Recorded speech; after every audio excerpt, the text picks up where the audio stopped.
نکل آئے گا۔ دوسری بات مساجد و مدارس کے تحفظ کے حوالے سے یہ سادہ سی بات کہی جا رہی ہے کہ جناب وہ گرے لسٹ سے نکلنے کے لیے اب مجبوری تھی ہماری۔ بھائی آپ کی تو مجبوری تھی، ہم آپ کی اس مجبوری کے تحت اپنے گرد زنجیریں کیوں قبول کریں بھائی؟ آپ زنجیریں ہمارے گرد پھیلا دی ہیں، ہم ان زنجیروں کو نہیں قبول نہیں کرتے بھائی۔ ہم مسجد، مدرسہ اور وقف کے شرعی احکام سے بھی دستبردار نہیں ہوں گے، اور جو شہری حقوق مسلمہ دنیا کے مسجد، مدرسہ اور عمومی اوقاف اس کے شرعی احکام سے بھی دستبردار نہیں ہوں گے، کسی قیمت پر نہیں ہوں گے، اور جو ہمیں شہری حقوق آج کے مسلمہ انسانی شہری ماحول میں حاصل ہیں ان سے بھی دستبردار نہیں ہوں گے۔ میرے بھائی آپ نے تو ہمارے ساتھ کیا کیا ہے، میں دو لفظوں میں عرض کروں گا کہ برطانوی حکومت نے 1857 میں جنوبی ایشیا پر قبضے کے بعد اوقاف قوانین تبدیل کیے تھے۔ پچھلا پورا قانونی نظام اوقاف کا تبدیل ہو گیا تھا، اور تمام اوقاف جو مغلوں نے یا دوسرے لوگوں نے کیے ہوئے تھے وہ آپ کی تحویل میں چلے گئے تھے، انگریز کی تحویل میں چلے گئے تھے۔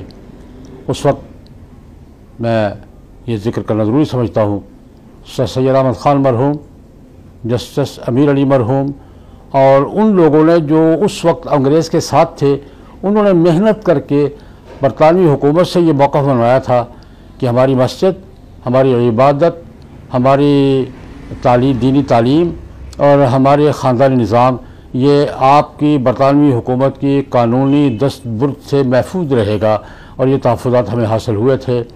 اور 1860 کے ایکٹ میں جو ہمیں تحفظات دیے گئے تھے کہ مسجد، مدرسہ، وقف یہ آزاد ہوں گے۔ اس کے بعد پھر آپ کو یاد ہوگا، میں حوالہ دینا چاہوں گا، قائد اعظم محمد علی جناح مرحوم نے جو اوقاف کا بل پیش کیا تھا وائسرائے کونسل میں اور منظور کروایا تھا، وہ ذرا تسلسل پہ نظر ڈال لیں۔ آپ ہمیں نئے کوئی حقوق نہیں دے سکتے، آپ کی مرضی ہے۔ آپ اسلامی جمہوریہ پاکستان میں دین کو نئی کوئی بات نہیں دے سکتے، تو جو دین کو، دینی حلقوں کو پہلے سے جو مراعات حاصل ہیں اور جو انگریزوں نے دی تھی، اور کس کی جدوجہد کے نتیجے میں، سر سید احمد خان مرحوم کی جدوجہد کے نتیجے میں، جسٹس سید امیر علی مرحوم کی جدوجہد کے نتیجے میں، پھر قائد اعظم محمد علی جناح رحمۃ اللہ علیہ کے جدوجہد، وہ تو ہم سے واپس نہ لینا میرے بھائی، خدا کا خوف کریں یار۔ میں اس پورے اوقاف کے قوانین پر ایک جملے کا تبصرہ ہے کہ جو اوقاف کو، مسجد کو، دینی تعلیم کو اور مدرسے کو جو آزادی انگریزوں نے 90 سالہ دور میں دیے رکھی ہے، ہمارے یہ بھائی ہم سے وہ بھی واپس لے لینا چاہتے ہیں۔ یہ بات قابل قبول نہیں ہے اور نہیں ہوگی انشاءاللہ العزیز۔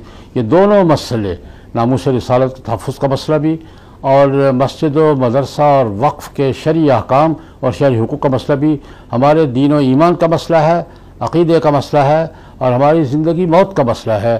ہم اس پہ کسی سمجھوتے کے روادار نہیں ہیں۔ آپ سے درخواست یہ ہے کہ یہ IMF اور FATF کو ہم پر مسلط نہ کریں۔ یہ نئی ایسٹ انڈیا کمپنی ہے، ہم نے پہلی ایسٹ انڈیا کمپنی کی غلامی بھی قبول نہیں کی تھی، اس ایسٹ انڈیا کمپنی کی غلامی بھی قبول نہیں کریں گے۔ اس غلامی کو ہم مسترد کرتے ہیں۔